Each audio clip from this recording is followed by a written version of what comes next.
Some say it sounds like 8-bit video game music. Others hear hints of Ravel or something by a minimalist like Glass or Reich. But this piano etude wasn't even close to being written in the 20th century. It was first published in France in 1840 by a former Paris Conservatoire student turned rising star. It appeared tucked away at the very end of Volume 2 of this musical textbook titled Encyclopédie of the Pianist-Composeur, in which the Conservatoire's piano professor Joseph Zimmermann commissioned 3 supplemental piano etudes by his top pupils. Ravina contributed a bravura study in broken chords,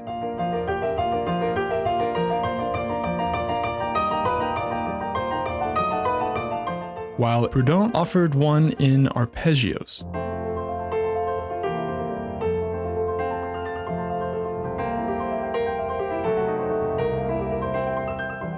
But then there was Alkan's. His piece was brutally percussive, obsessive, mechanical, and it might just be the most bizarre etude of the 19th century. Pianist Mark Weiner, the first person to commercially record this etude, calls it by far the most striking in the whole book, describing it as a bruising study in chord playing that is so screamingly outrageous that it would feel more at home at an Ibiza rave than a Paris salon.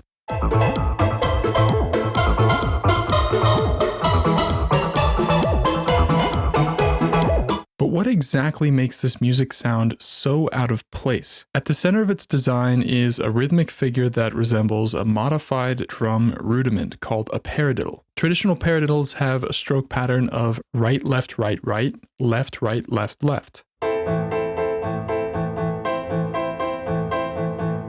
But Alkan's version shifts the doubled note to the front. This rhythm drives the piece forward with relentless energy throughout, significantly testing the pianist's endurance. What's even more special about this rhythm, though, is how Alkan used it to create an organic melody, whereas the more traditional etudes by Ravina and Prudhon clearly separated the melody from the accompaniment. Alkan's begins more like a harmonic progression with a vague melodic profile. But then he does something special, shaping a clear melody between the two hands while somehow giving the illusion of a single voice.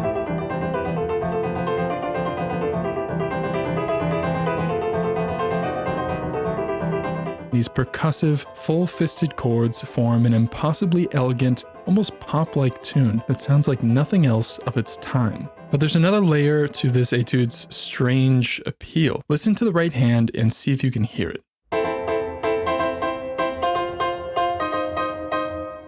The accent pattern of the driving rhythm resembles a tresillo, a 3-note syncopation common in Afro-Caribbean and Spanish music, and a staple in jazz and pop genres today. Now, this could simply be an eccentric quirk of Alkan's strange musicality, but it's worth mentioning that in 1834, he became close friends with one Santiago de Masarnau, a Spanish composer whose correspondence with Alkan spanned 4 decades. Could Masarnau have introduced Alkan to Iberian rhythmic ideas like the tresillo? Maybe. We know that Alkan later wrote at least 2 Basque-inspired dances called zortzikos, and he played with some asymmetrical meters in various impromptus. Intentional or not, Alkan's etude projects an exotic rhythmic profile that sets it sharply in relief from the music of his immediate environment. One of the most common reactions to this etude is astonished disbelief. Many listeners on YouTube describe it as ahead of its time in some way. One commenter drew comparisons to Alkan's later Etude Opus 35, number 12, and another to the beginning of Ravel's Ondine. Others go further, likening its inexhaustible energy and machine-like repetition to 8-bit video game music, and I agree with this one in particular.